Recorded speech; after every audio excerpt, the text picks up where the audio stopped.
Welcome, everybody. Great to have such good attendance here this morning. And we are really pleased that you're joining us for the workshop on how to apply for the New York State Pandemic Small Business Recovery Grant Program. My name is Dominic Robinson. I'm the Vice President for Economic Inclusion here at CenterState CEO. And we're very grateful to be here today with our partners from Empire State Development representing the New York State government and the Cuomo administration, and grateful for them to give us the opportunity to help connect our local small business community to much needed relief from the economic repercussions of the COVID-19 pandemic. As we know, small business is the heart and soul of our economy. And while many of our small businesses have been able to take advantage of different programs that have come out from the federal government or local governments, many still have not been as prioritized as much as they should have been, have not been able to access those relief funds as easily or to the degree that maybe was necessary. And at the end of the day, countless businesses across our region have had to exhaust their reserves, burn through rainy day funds, and go into debt to cover expenses, remain in business, keep people on staff, et cetera. And 15 months later, we're starting to normalize, but we know that for many of you, the struggle to make ends meet continues. And so we are really cognizant of the fact that that is particularly true for businesses that represent socially and economically disadvantaged communities that have historically been disconnected from programs like this. And we're grateful to the state for stepping up with a program that really prioritizes businesses that often have been left out. So we really want to make sure as an economic development leader in this region that that there is equitable access to this program. And so our outreach is tailored as such, and we're really here not only to share this webinar, but really make sure that we're partners with all of you on an ongoing basis to make sure that you're able to access these funds and navigate the process in doing so. So happy to say that I'm here with my staff today, and we are on board to be a support throughout the process, and we'll be obviously sharing information as to how to reach out to us to move that forward. But whether it's understanding your eligibility, getting your documents in order, or just kind of finalizing submission of an application, we're here for you. This is work that we're passionate about because we know that you are fundamentally at the heart of our mission, which is to create an economy where businesses thrive and people prosper. With that, I am really pleased to introduce our kind of main speaker today, Matt Kennedy, who is from the Empire State Development office within New York State, and he is a economic development program specialist in the Division of Small Business and Technology Development. He is, going to share everything you need to know about the Pandemic Small Business Recovery Grant Program here today, and comes to us with a lot of great experience, having worked on the New York Forward Loan Fund, the JDA Agriculture Fund, and the Bridge to Success MWBE lending programs. Prior to joining ESD, he himself was a successful small business owner and real estate developer in Saratoga County. So certainly someone who has a lot to share today, and we're thrilled to have him with us. And with that, I'll turn the program over to Matt Kennedy. Thank you, Matt. All right, thank you. So once again, yes, my name is Matt Kennedy. I'm from Empire State Development's Division for Small Business and Technology Development. I am based out of the statewide office in Albany on Broadway, and I'm part of the Capital Access team from the Small Business Division that has been working on this program for the last several weeks, trying to get it together and trying to get it rolled out. And I'm going to talk about it today, give you a breakdown of how to apply and what the parameters are for qualifying for the program. And I will say that all the information that is in this guide that I am going to be talking against, is the document that is available on the website for the recovery program. So there's always a version of these slides of this document available to review on the website. So if you have any questions, if I seem like I'm going too fast, or if you want to refer to these slides later, they're always available to you on that site. In addition, they'll be translated into other languages as well. So to improve my bandwidth here, so I don't want to lose any of these slides, I don't want to have any problems, I'm going to pause my video, keep my microphone on, I'll turn my video back on when we get to the end of the presentation. So again, the New York State COVID-19 Pandemic Small Business Recovery Grant Program is an $800 million grant program that's specifically aimed at for-profit small businesses, micro businesses, and independent arts and cultural organizations who have experienced economic hardship due to COVID-19. And the website, the application website, along with the information website, all this information put together is available at www.nysmallbusinessrecovery.com. That's also linked through the Empire State Development website and the state websites if you lose that web address for some reason. We are partnering with an organization called Lendistry. Lendistry is a nationwide CDFI that has experience in helping implement these types of programs. They implemented one in California and one in Pennsylvania. So they have good experience in setting up websites and understanding the volume and the need to get the money out right away. So now everyone wants to know what the grant amounts are. It's the most important question, I suppose. So grant amounts are calculated based on a business's annual gross receipts. So it's their annual gross receipts as listed on their tax returns for the year 2019. So it's the year prior to COVID. Annual gross receipts, businesses with annual gross receipts between $25,000 and $49,999 receive a $5,000 per business flat grant. Businesses with annual gross receipts between $50,000 and $99,999 would receive a $10,000 per business grant. Businesses with between $100,000 and $500,000 in gross receipts would receive 10% of their gross receipts up to $50,000. So the example there would be that if you had a business with gross receipts of $300,000, the business would receive a $30,000 grant, and there is a cap of $50,000 is the maximum grant amount. We'll talk a little bit in a moment about how gross receipts are calculated. And just for the sake of understanding, small business, in this case, a small business is a business that operates in New York State, that's incorporated in New York State, independently owned and operated with 100 or fewer employees. Micro business is similar with 10 or fewer employees. For-profit independent arts and cultural organizations are organizations that are specifically in fields of architecture, dance, design, film, music, theater, opera, media, literature, etc. They would also have 100 or fewer regular full-time employees. That doesn't exclude seasonal employees. And whenever we reference COVID-19 health and safety protocols, that's any of the restrictions that were imposed by the operation under the operation of businesses by the Executive Order 202 that was issued by the governor's office.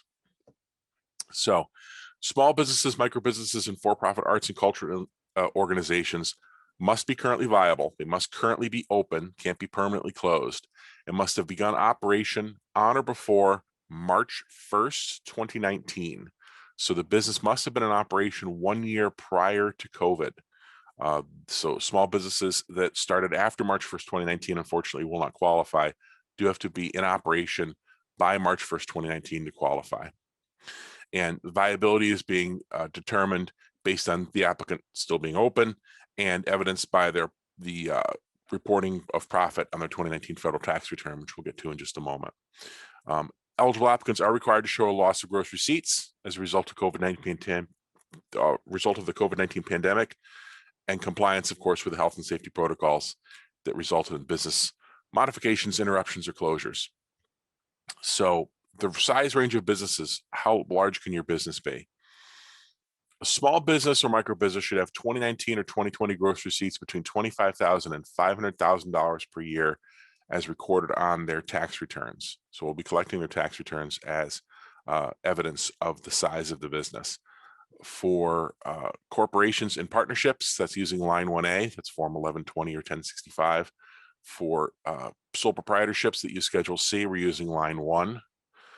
If you happen to be a farm, it's a Schedule F. It's not on the slide, but it should be line 1A plus line 2. It's important to point out that that's this 2020 gross receipts. So if a business had gross receipts that were in excess of $500,000 in 2019, but had seen a loss of gross receipts and then fell into that threshold inside 2020, let's say a business used to have $1 million in gross receipts, and in 2020, thanks to COVID, it only had $500,000 in gross receipts. It could apply because in 2020, the gross receipts are inside that threshold. So that's important to point out.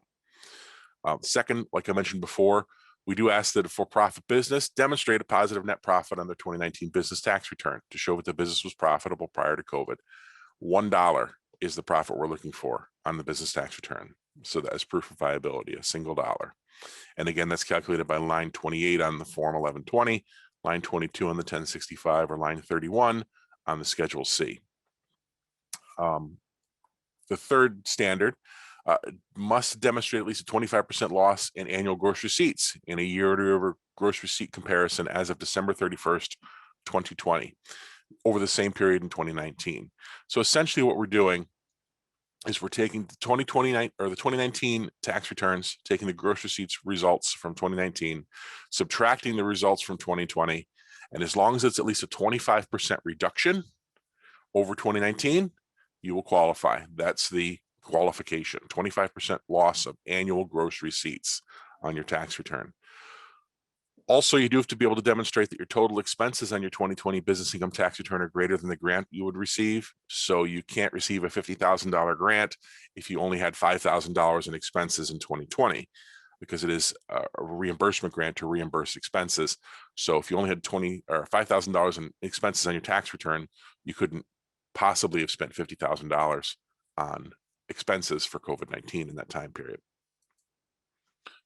So point number 5, of course, must be in substantial compliance with federal, state, and local laws. That's very straightforward. You cannot owe any federal, state, or local taxes prior to July 15th, 2020 that are completely in arrears without a repayment plan.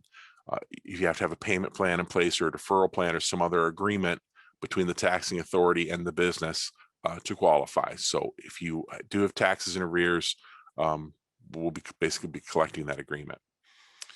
And more importantly, you cannot have qualified for business grant assistance programs under any of the federal programs, or have been unable to obtain sufficient business assistance from such federal programs beyond these guidelines. So this is to fill space that businesses that were unable to receive federal grants will be able to receive our grants. So Paycheck Protection Program loans totaling $100,000 or less. So an eligible applicant would need to be able to show that they did not receive Paycheck Protection Program loans over $100,000 across both rounds. It's something that you're going to attest to. It's something you'll sign off on in the attestations. But that is the limit. It's a Paycheck Protection Program loan of no more than $100,000. $100,000 is the cap. That's across both rounds. You can have received an EIDL advance grant, the COVID-19 EIDL advance grant of up to $10,000, COVID-19 EIDL targeted supplemental advance grant of up to $5,000. That should essentially mean that anyone who received an EIDL grant should be in the program, should be qualified. I don't believe that the advance grants were ever exceeded $10,000, and I don't believe the targeted grants ever exceeded $5,000. So it really should include anyone. If you received an EIDL grant or not, doesn't matter. Also, you can have received an SBA shuttered venue operator grant. So if you received a shuttered venue operator grant, I know a lot of businesses are still waiting for them, but if you received one, that is okay. They are acceptable. They're allowed in the program. So some additional information. Eligible applicants must provide evidence acceptable in New York that the eligible applicant is operational and not restricted by any state, local, or agency mandate. Due to the limited amount of funding and the high volume of requests that are expected, business type, geography, and industry may factor into the ability to receive a grant. So it is possible, if too much money is going to one region of the state, that they may have to limit back funding for that region because there are too many applications. Let's say there are too many applications downstate. And it's a situation where if too many grants are going to one particular industry, they may have to throttle that back. Priority will be given to socially and economically disadvantaged business owners, including but not limited to MWBEs, minority and women-owned businesses. Certification is not required. You do not need to be New York State certified. Service disabled veteran-owned businesses, businesses that were located in communities that are economically distressed prior to March 1st, 2020, is determined by the most recent census data. So those applications are getting priority in the processing. They'll be processed first. Now, there are some ineligible businesses. A couple of these things are important to point out. First of all, you do need to be a for-profit business. Nonprofits, churches, and other religious institutions are not eligible, cannot be a nonprofit. Government-owned entities and elected official offices are not eligible. Businesses primarily engaged in political or lobbying activities are not eligible. And this is an important one. Businesses that received awards from the SBA Restaurant Revitalization Grant Program are not eligible. As if you were eligible for this program, you realize these are very generous grants that the SBA was giving through the Revitalization Fund grant. And those grants essentially were making up all of the lost revenue for the time period. So if you did receive one of those grants, then you're not eligible for this program. If you did not receive, if you applied but did not receive one of those grants, of course, you would be eligible for this program. You can't take both grants. You can only take one or the other. In most cases, odds are the SBA Restaurant Revitalization Fund grant is going to be larger than the New York State grant.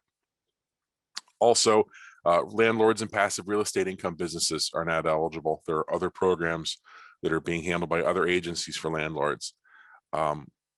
Illegal businesses and enterprises, of course, are not eligible. So you can't have an illegal business and get a grant for it. So now we'll talk a little bit about the documentation. The documentation we're going to be collecting. And I'm going to go over the application process a little later and how these documents get collected and how they get uploaded. But this is an overview of the required documentation that we'll be collecting to show you're qualified for the grant. So first, we're going to need your 2019 and 2020 business income tax returns. Those are complete returns, the full filed federal tax returns with all the attachments. We need all the attachments that show owners. We need all the attachments that show the Schedule K-1s and so on and so forth. Do need to have a full complete tax returns uploaded for 2019 and 2020. We may potentially request a signed 4506C document, depending upon the tax returns and if there's a problem with the tax returns or the way the tax returns are presented. That will allow us to verify that the tax return information is correct. If you are going to need to fill one of those out, if we are going to collect one from your application, what will happen is that once you've been selected for a grant and we're going through the final process of getting your paperwork ready, you will receive an email with that form in it, which you'll have to sign and return and re-upload into the site. The 4506C has some lines on it, has some information that needs to be filled out by the organization that is requesting the transcript. So that information will have to fill out, or Lendistry will have to fill out for themselves and then send it back to you before you can sign it. You can't just sign a blank document, or you shouldn't just sign a blank document. Number three, we're going to need proof of your current business location and current operation. So we're going to be looking for two of the following items. You can upload any two of these: a current lease, current utility bill, current business bank statement from your business bank account, current business mortgage statement, business credit card statement, a professional insurance bill, a payment processing statement. That would be, say, a payment processing statement from a credit card processor like a Square, or your New York State SD 809 or ST 100 sales tax collection documentation. So this is your documentation that you submit to the state on a quarterly basis to talk about the sales tax that you've collected. Any of those things are acceptable to show your location and your current operation. In addition, we will collect a schedule of ownership, which is a listing of names, addresses, social security numbers, ITINs if you are a non-US owner, phone numbers, emails, percentage ownership, and photo IDs for any owner with 20% or more ownership of the business. When you apply, we will be looking really just for one person to fill out an application. Please only fill out one application per business. One application per business filed by one person. That person will be required to upload their photo ID, just that one person, at the time of application or at the time of consideration for your application. When we go to complete your application, we go to complete your grant, If there are other owners that have at least 20% ownership, we'll need that information at that time. So we're going to need the rest of that information at the time. There'll be a separate document you have to fill out, and you can upload the proper tax documents, and or if an IRS form CP 565 is needed for an ITIN number or copies of the photo IDs, it can be uploaded to the website at that time.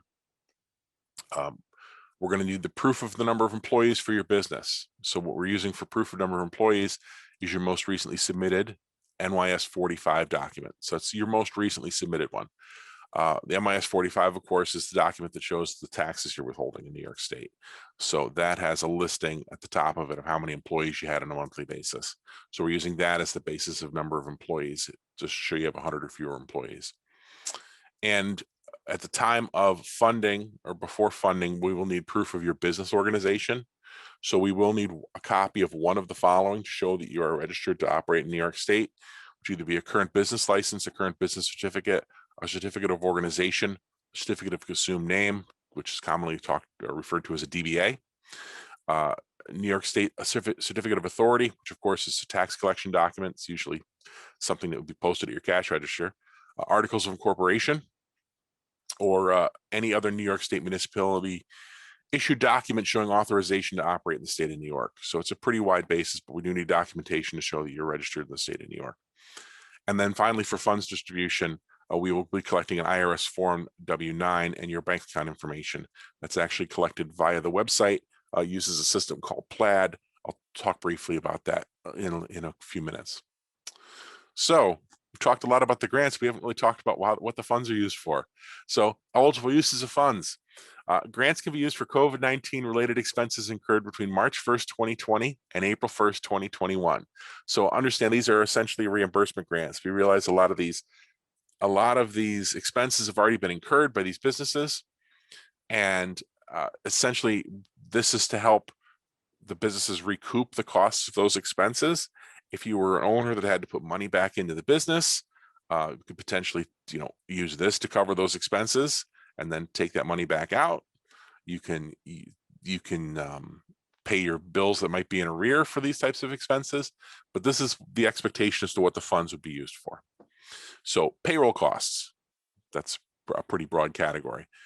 Commercial rental mortgage payments for New York State-based properties, and that includes principal payments. So principal payments on your mortgage are included. No prepaid payments on rent or mortgage, of course. It's supposed to be for payments made inside that period or costs inside that period, March 1st, 2020 to April 1st, 2021. Insurance costs, utility costs, costs of personal protection equipment necessary to protect your workers or your consumers. Heating, ventilation, and air conditioning costs, which is another very wide range of things that include not only the cost of heating, but things like replacement filters for COVID or alterations, changes you had to make to be in operation. Other machinery and equipment costs. So for things related to COVID, that might be additional warming lights for food or patio heaters or any number of other things that you had to add, you had to purchase to pivot for COVID-19. Also, supplies and materials necessary for compliance with COVID-19 health and safety protocols. So that would include things like the Lexan and the plexiglass and the plywood and the rolls of plastic and so on, and all the things that you needed to purchase to create physical distancing barriers, and the tape that had to go on the floor for markers and so on and so forth. All those supplies and materials are considered eligible uses of funds. One of the ineligible uses of funds that's important to point out is grants awarded under the program cannot be used to directly repay or pay down any portion of a loan that was obtained through the COVID-19 federal relief package or business assistance packages from New York State, which include things like the New York Forward Loan Fund. So it can't be paid directly towards a loan, like your EIDL loan. For most people, their PPP loans will ultimately end up being forgiven. So, but that's you can't put the funds directly towards it. You can't use that as a cost. So, applicant certification. One of the documents that you're going to end up completing is an applicant certification. This is one of the 4 documents that's going to be required before your application can be reviewed. I'll talk about that in a moment. But the application certification is something that you can either download and sign or sign electronically. This is going to go through all the things we just mentioned, and it's a certification that these things these things are your business is eligible for these different things like applicant is in substantial compliance with applicable federal, state, and local laws. You sign off that you are, things like that. This is a document that said it's a disclosure that has to be signed prior to a review of your applications, but it is very straightforward. It's essentially a restatement of all of the qualifications that I just have laid out for you that you have to sign off on prior to review of your application. So I said you can download it and complete it electronically. And there are full steps on how to do this on the website. I'm not going to walk through. Also, there's some very technical portions that are in this document. I'm not going to walk through them all in this presentation because it's really unnecessary. It's be more useful for you when you're sitting in front of your computer to do it. But remember that this grant program document is available on the website right on the front page all the time. So you can always go back to it and refer to it if you need to. The website is actually very, very friendly and very straightforward. It has all sorts of help screens in all sorts of different areas in different languages. There's a variety of different technical help that's available on the site. So you can download it and sign it electronically, or you can download it, print it out, sign it by hand, and then scan it and upload it back to the portal. So now some tips for applying, some tips for using our portal. We do suggest you use Google Chrome because Google Chrome will work best with the website. It's probably not the only browser that will work with the site, but it is the one that's recommended. We do recommend you clear your cache, use incognito mode, so you can't have any add-ons that are installed in your Google Chrome that might be trying to sniff your data, and disable your pop-up blocker because there are several pop-ups that are part of the application process where you have to authorize things and you have to accept various statements and things that it's going to request by pop-up. There are instructions here for how to clear your cache if you don't know how to do that, how to use incognito mode if you don't know how to do that, how to disable your pop-up blocker if you don't know how to do that. All this is available in that document. In this document, I'm not going to walk through it all right now. Also, we do ask that you submit all your documents in PDF format. So we do suggest you upload your documents in PDF format. Please try to make sure that they're properly framed, that they're legible before you upload them. If you do not have easy access to PDF creation, there are several mobile apps that you can use for Android and Apple devices that will allow you to essentially use your camera to scan documents. Actually, it seems like people are having good luck getting documents uploaded. We have good application completion ratios when it comes to people uploading their documents. So we were a little concerned about that at the beginning because you have to upload these documents, but people seem to be figuring it out, seem to be doing well. Also, our variety of TA providers can help you in those situations too. SBDCs, EACs, there's a variety of TA providers that can assist you. I'm sure CenterState can assist you too. So please use a valid email address. Tip number 6. Be careful what email address you choose. When you do put in your email address, please make sure it's one that you're going to monitor, that you're going to watch the spam filter on, because there's a lot of information that gets sent to you by email, account information. There's some sign up information for another window, which I'll show you in a second, that you will get via your email. Please know that the system is smart enough to not allow things to be sent to emails like info@ or admin@ or sales@ or support@ or any no reply emails. It intentionally is going to block those emails and not send things to them because it's a fraud mitigation system. Obviously, when you have a program with $800 million in it, there's going to be some attempts at fraud. There's going to be bad actors that are going to try to bomb the website, that are going to try to do all sorts of things. And the website is designed to try to keep those people out. So that's one of the things that it does do. So please use an email address that you know that is going to work. In this case, even a personal email address might be a better choice. Tip number 7, your application is available in 13 languages. That includes English. So there are 12 other languages beyond English that this application is available in, along with full phone support in all of those languages. So if you do need support, you can always contact the call center and they can help you in each of these languages.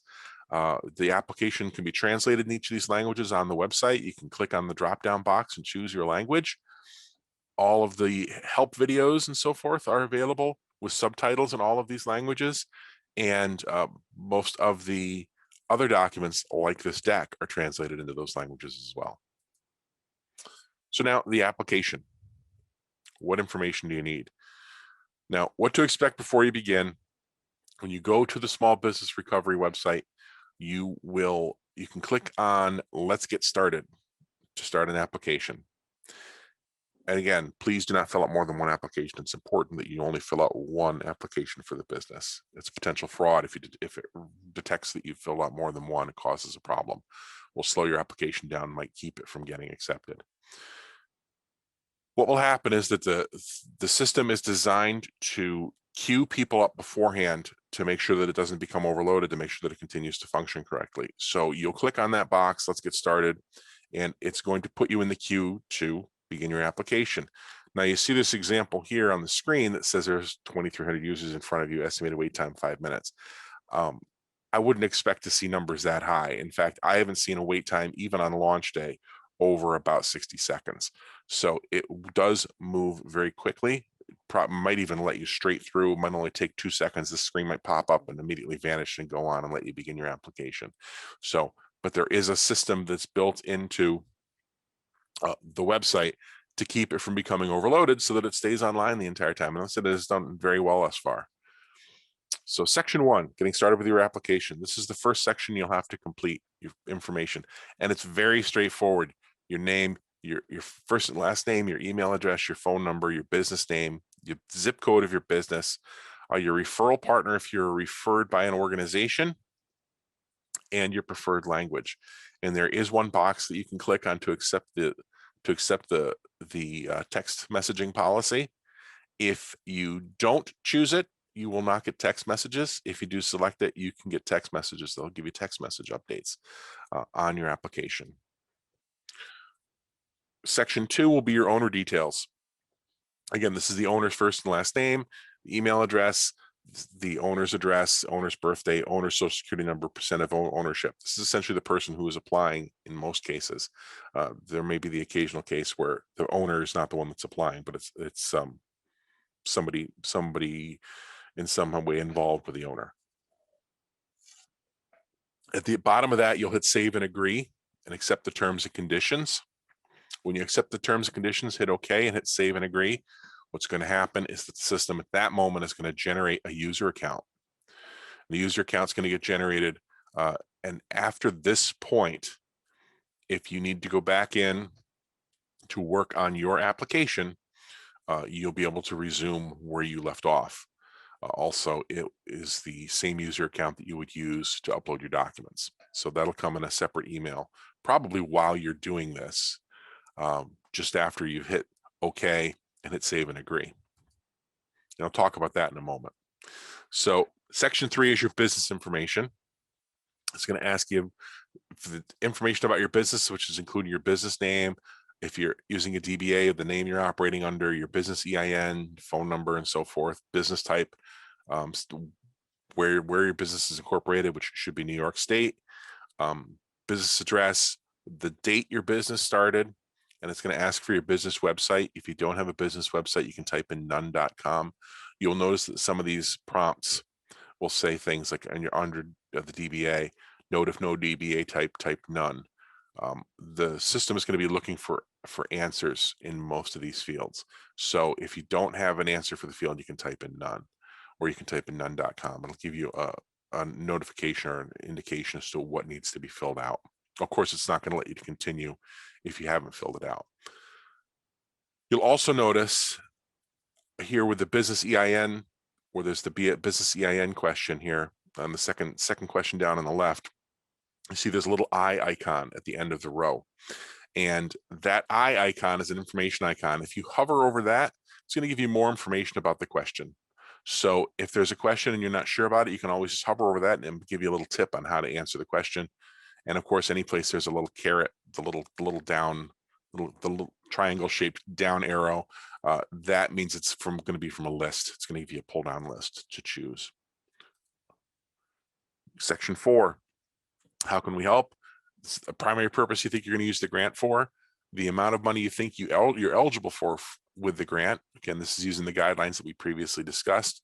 There's a way you can check your own eligibility. Again, there's more, you can refer back to the guidelines again there under that check eligibility link that's next to the grant eligibility amount. It's going to ask for your annual gross receipts on your 2019 tax return. It's going to ask if your business was profitable in 2019. And that's going to ask some information on the number of employees, how many employees you have, full-time, part-time, if you've created any new jobs in 2020, if you created any new jobs in 2020, or if you retained those jobs in 2020. And it's also very important to note that here on the top, all the way to the right, there's a watch video button. Each of these sections actually has a video that goes along with it. So if you have any questions on how to complete it, you can click on that and it's going to open a video and you can watch the video as to how to answer these questions. And those videos are translated in all the languages. Business demographics. It's going to ask a little more specificity on your industry and what your business does. So it's going to ask, are you a business-to-business business? Are you primarily a business-to-consumer business? Or are you a little bit of both? So are you primarily involved in helping other businesses or selling things directly to your consumers? What does your business do? What type of business is it? It's going to ask for a little bit more information. And you'll see that these are drop-down menus. It's going to ask for your NAICS code. Now, if a NAICS code, of course, is the federal statistical code that allows you to that categorizes businesses, so that way you can see what category your business operates under, what business category your business operates under. Everyone really has one. A lot of people don't know what their NAICS code is. If you don't know what your NAICS code is, there is help there on the screen to find your NAICS code. Your NAICS code is a self-assigned thing. So you can assign your own NAICS code to what your business does. But it's essentially an identification code to show what industry you're operating in. Also on the screen, it's going to ask you the various questions about if you're a woman-owned business, veteran-owned business, if you're disabled, your race, your ethnicity, if you're a franchise, if it's a minority-owned business. It's going to ask all these questions here on the business demographic screen. And again, there is a video you can watch with it. And please remember, you do not need to be New York State certified. Finally, you're going to get to a disclosure screen, which is section 6, which is a whole bunch of disclosures. They're the things that are generated by that other document that we are already talked about. As of the date of the application, was your business open and operating? It's a yes or no question. Business organized as a for-profit business, a yes or no question. I'm not going to read all these 19 questions to you, but they're very straightforward. This is also where it's going to ask if you received help or support from an entrepreneurship assistance center, a community development financial institution, a chamber of commerce, and so forth. And you can go in, say that you did, give them credit for their help. And it's also going to ask if you should need technical assistance, support, or help, and if you're currently in need of a loan. So that way, if there are other support programs that come along, we'll have your information. We'll be able to contact you about them. So finally, there's a confirmation. And it's going to ask you to select yes or no to confirm your answers. If you select no and hit save and continue later, it's going to save it into your account and it's not going to submit it. So it's not going to be submitted for consideration yet, but it'll give you the opportunity to go back and make changes if you have a question or if you're not sure about something that you've gone through the process. Once you select yes and hit continue, it's going to permanently store that information and record the application. And when it does that, then if you have to make a change after that, you need to contact the 877 number on the website. You need to contact the phone support line to have them make the alteration, because there's no way for you to go back in and alter your answers. So there is a confirmation. If this confirmation box doesn't appear, check your pop-up blocker. Sometimes people have their pop-up blockers turned on. This is one of those pop-ups I mentioned that could stop you from moving forward if your pop-up blocker is turned on. So you'll receive a confirmation message that you have successfully completed an application. This is when you're going to want to activate your portal account, sign into the portal to upload your documents. So you will receive an email that looks pretty much like this, that has your username and a temporary password, and you can log in to activate that account. It's going to take you to a screen where you put in a permanent password. So it's going to give you a temporary password at the beginning for safety. It will log you into the portal account, which allows you to upload your documents. So how do you upload your documents into the portal? And I'm not going to, this is very technical, so I'm not going to walk through every single step here. But essentially, to have your document or to have your application reviewed, there are 4 documents you need to complete. That certification that we already talked about, your photo ID, and your 2 business tax returns for 2019 and 2020. You'll see what these are all marked with red asterisks here. Documents listed with the red asterisks are the ones you need to complete, and we want them completed. We ask you to please complete them within 14 days of completing your application portion. Upload those onto the site so that we can review your application to consider you for funding, so that you can get selected to continue on in the process. The other documents that you're going to need to provide, your proof of business location and your NYS 45 and so forth, are also uploaded through the same site, but don't necessarily need to be uploaded instantaneously. You can upload them if you want to, but they don't have to be uploaded to be considered right away. I would suggest that if you do have access to them, that you go ahead and upload them, save yourself the time, check that box off. A lot of people like to do that. It seems like most people are actually completing all of the documents, or as many of them as they can, at the time of application. Also, you want to make sure that your business type is selected correctly. You'll see in the screen here, this example is your corporation. Your business is a corporation. If you choose a different business type, it's going to give you a little bit different list of documents, but there are 8 documents that it's looking for, or 8 different prompts here that it's looking for. And again, this is not, I don't want to get too technical on this presentation, but these full instructions are available on the site in this document that you can always review later. And it shows you how to upload the actual documents, how to transfer them from your computer into the portal itself. So that it's very straightforward. And if they are password protected, you can even use that password protection. You can leave them password protected. You can put your password in with the document so that they can review it, so they can open it and review it, but it'll remain password protected. The file will remain password protected. Finally, linking your bank information. So this is only required if you're approved for the grant funding. You don't have to do this until your grant is selected and approved. But this is how it would work. I said it uses an organization, uses Plaid. Plaid is a third-party technology used for ACH transfers and connecting accounts to a bank or credit union. And they have a deal. They have essentially a relationship with Plaid that allows them to use the Plaid system to link your bank account. And it's very straightforward. There are other organizations, there are other types of businesses that use this. I'm not going to walk too much into this because the important thing I want to point out here is that you don't really need to do this until the very end of the process. You don't need to disclose your bank information until they're ready to transfer the money to your bank. So, but it's very straightforward. You can go through the process and link your documents and link your bank account electronically, so you don't have to get a check, because they actually are only doing by ACH. So application language assistance, again, is available at the 800 number that's on the website, which is 877-721-0097. And again, the website is New York State nysmallbusinessrecovery.com. So if anyone has any questions, this is a great time. I'd be glad to try to answer anybody's questions that you might have. So there are so many help resources on the website too that could always help you later once this webinar is concluded. And if you still have other questions, there's many different ways to get them answered. The 877 number runs from 8 to 8 Monday through Friday. So manned by a large staff, available in all languages.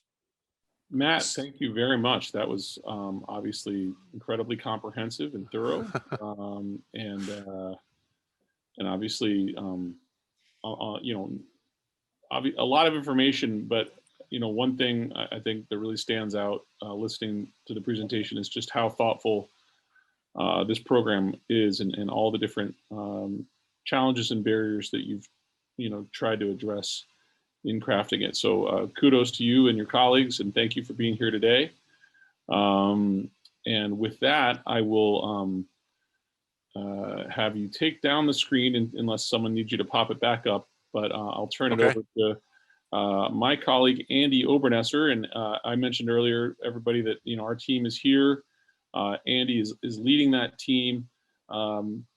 And working here to work with all of you on your application, and we are happy to have Andy take things from here.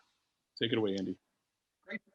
So I had mentioned to everybody a couple of times to please submit your questions in the chat function. That would be super helpful. I've received a few others via email and text, one in the Q&A function.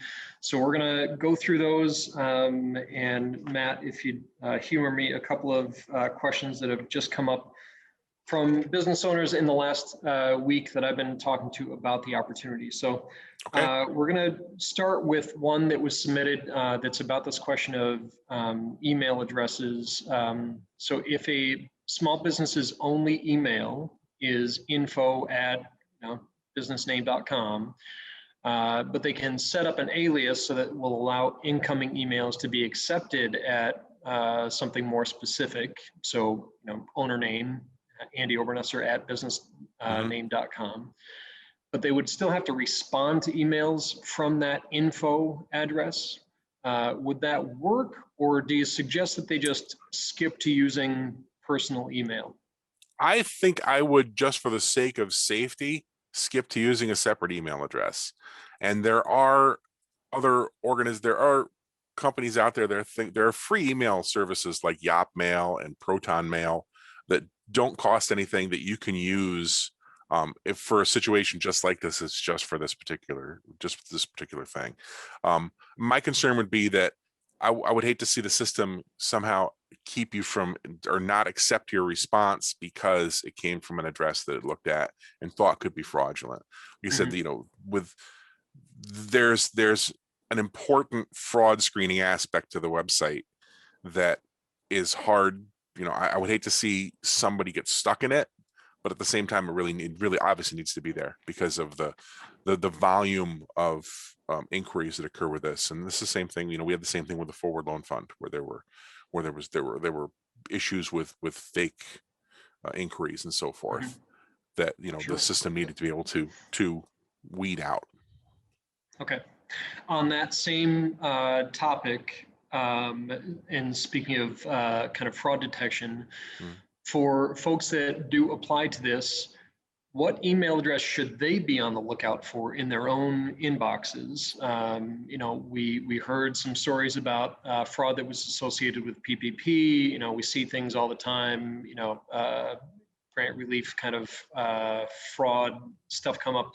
Do you know what email address they should be on the lookout for in their own inboxes? It'll always come up with Lendistry. So when you see that name Lendistry is the organization that's doing the applications. So watch for the name Lendistry in the email. Lendistry is going to be, it should be probably really lendistry.com. I would expect for it to come from. A distinguishing factor between this and PPP, and I think some of these questions are things that you've already touched on, but might just need a little bit more clarification or just underscoring. Let's confirm that this is a straight grant. There is no loan function of this. This does not need to be repaid. Is that correct? No, this is a straight grant. Does not need to be repaid. Great. Does not need to be repaid. Okay.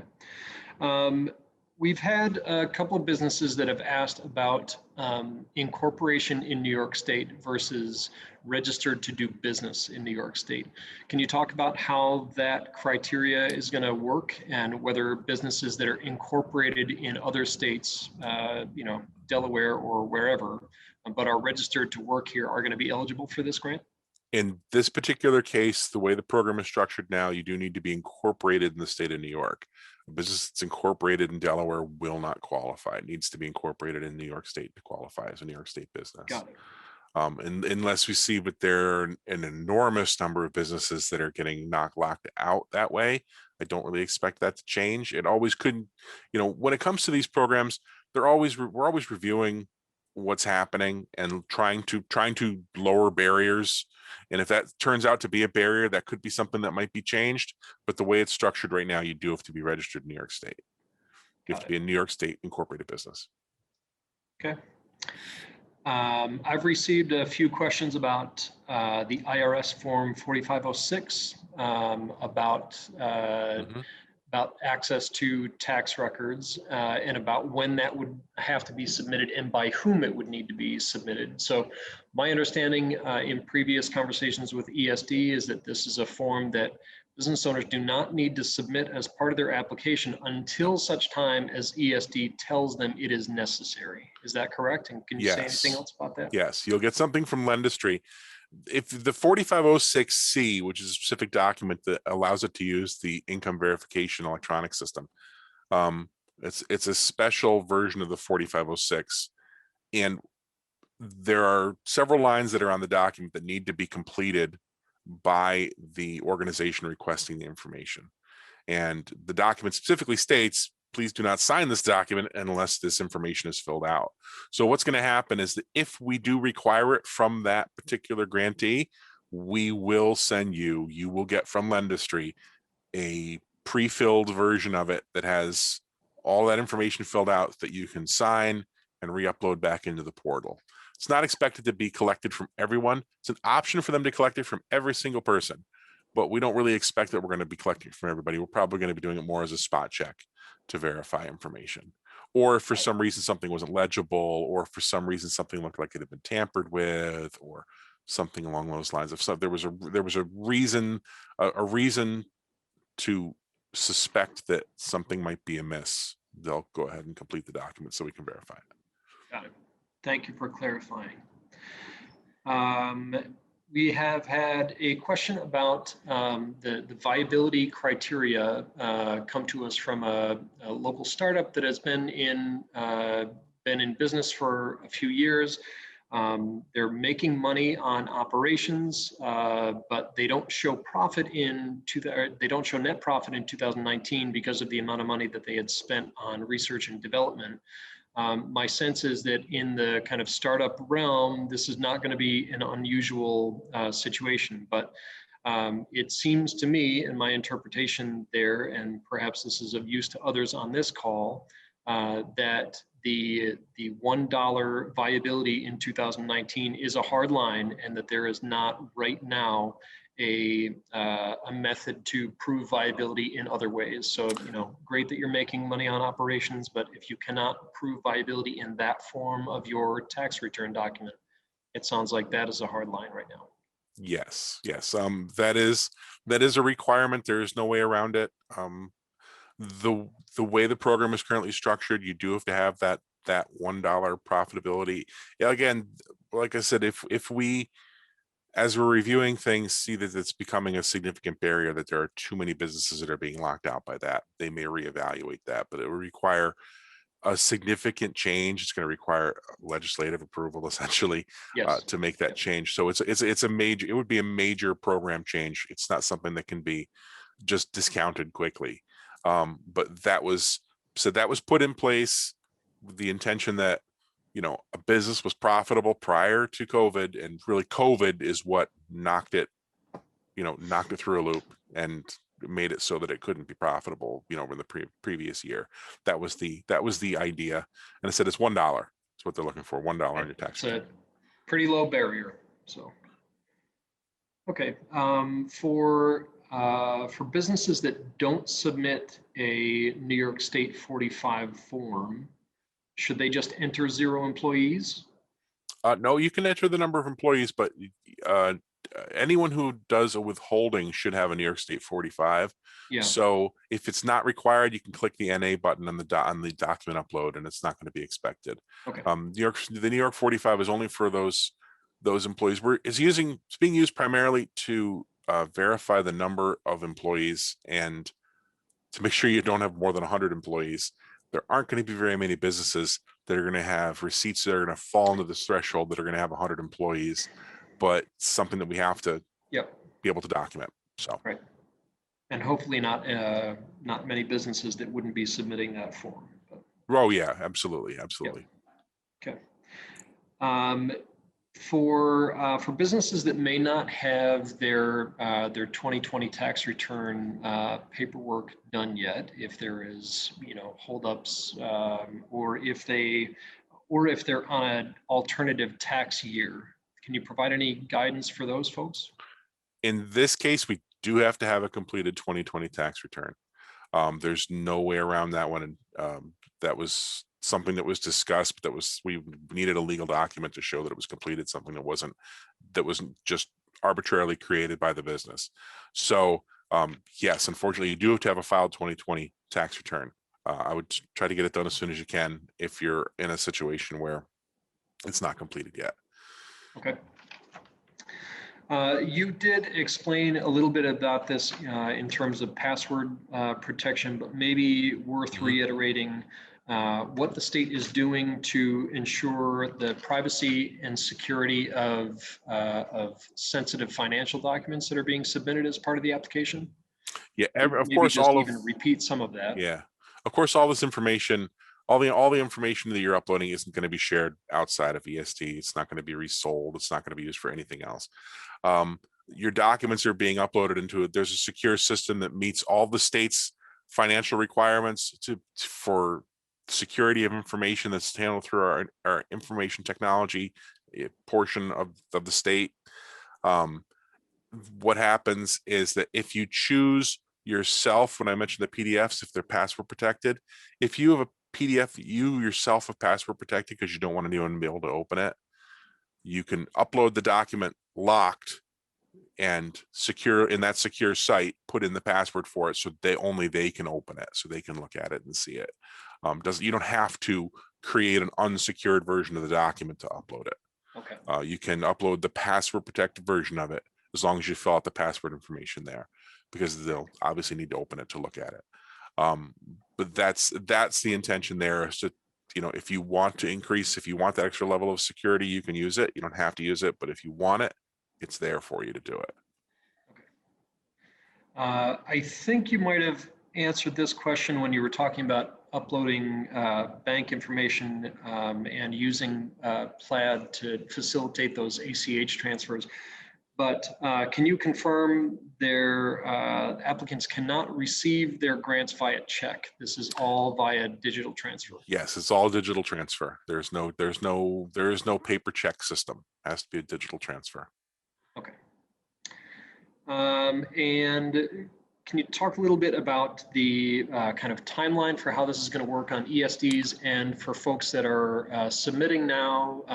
There is kind of discussion of kind of reviewing things in batches and when they might hear back, and how long that process might take for an individual applicant, but also how long the application process might be open to folks who haven't applied yet. Well, the application process, it's hard to judge exactly when the application portal is going to have to close, because it's going to be based upon the traffic of the applications going into the system. Now, I will say that what will probably happen is that when we reach the point where we're down to, say, the last $100 million of money in the system, and they think they have enough applications for it, but they're not sure, we'll probably pause the portal, temporarily close the portal, so that we can go through those applications, make sure that there's enough applications. If there aren't, then they can reopen the portal for that final bit of funding. But the applications, yes, are being reviewed in batches. So what's going to happen is that they're not reviewed in exactly the order they're received. They're reviewed in batches based upon all the other parameters that are the areas that they're working on and the socially disadvantaged businesses and so forth. That's how they're being reviewed. They're being reviewed in chunks. So the first requests aren't expected to go out, or the first selections where you're selected to proceed through the process aren't expected to happen until the 28th. So everything from now until the 28th will be essentially, as long as everything is completed beforehand, that'll be the first batch that's reviewed. Understand that if your loan or if your grant isn't selected on the 28th, that doesn't mean that you're not going to get one. It just means that you're not one of the first ones that are getting processed. So until you get something that says that your grant is not going to be selected, until you actually get a notification that you're either been disqualified or it's not going to be selected because there's no money left in the program, consider yourself still in the running for it. It said it's going to go through a process where it's pending, waiting to be selected. It's the waitlisted is the way it's listed. Then it'll be selected, and then it'll be processed, and then it'll be funded. So again, it might be a situation where you might put in an application in June and not hear anything. You might put an application on June 10th at 1 p.m. and you may not hear anything until the second week in July. That's normal. That's okay. Nothing's wrong. You can always go into that portal with that app, with those parameters, and it will pull up the current status of your application. So you can always go in using your portal account and see where you stand. It's always going to show you information. There's always going to be, there was a request for information that somehow you missed, where they selected you and they were looking for an extra document. It's always going to be in the portal. I said, I would suggest that if you can get text messages, choose that text message so that way you'll get a text if they're looking for a document. They have a way to contact you directly. They seem like they're good. They're thus far, of course, we haven't started funding grants yet, but thus far they seem like they're very responsive and it seems like it's going to be a surprisingly personal hands-on experience. It doesn't seem like it's going to be something that's processed by a computer and someone's pressed a key. So I would suggest, monitoring those sources, monitoring those channels, monitoring your text messages and so forth. Very good. That's very, very helpful. And I'm sure that we're going to have questions on that as this all rolls out. So I want to be cognizant of the fact that we're going a little bit over on time here. I want to make sure that we've answered everybody's questions. It looks to me like we have. And Matt, I really just want to say thank you to you and thank you to ESD for giving us this opportunity. I know that we're going to have some folks from Central New York that are going to be applying for this program. I know several already have. So we're really looking forward to the opportunity to continue to work with ESD, and as more information comes out about the program, I hope you'll consider rejoining us if in a couple of months we need to kind of get folks thinking about this. Again, making sure that we're reminding folks to not wait, even though it is not a first come, first served grant program. They should be getting their applications in as soon as they are in a position to do so. But in the meantime, we've got an open line of communication between CenterState and ESD to get any questions answered. And we've fielded several so far. So I want to thank everybody for attending. I want to thank Matt for walking through the application guidelines. So please feel free to reach out if you have questions about the program. CenterState is here to provide technical assistance if necessary. And ESD has been wonderful to work with in this process for the difficult to answer questions also. So Matt, thank you very much. We appreciate it. Thank you for having me.